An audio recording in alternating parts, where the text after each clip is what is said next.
Your invoice is a reflection of your brand. Customizing FreshBooks templates makes you look established and professional. Welcome back to Guide with Samuel. Navigate to Settings, Customize. Choose the Invoices style. Here, you can upload your logo, select your brand colors, and choose fonts.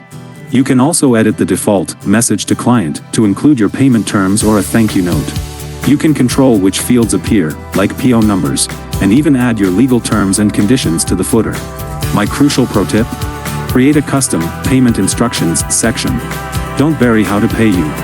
Use the customization options to add a clear, bolded section at the bottom detailing your accepted payment methods, e.g., pay by credit card via the link above or send a check to. Clarity gets you paid faster. Turn an administrative document into a powerful branding tool. What's the one element you think every invoice must have? For more guides on professional branding, hit subscribe. Thanks for watching. I'm Samuel, and I'll see you next time.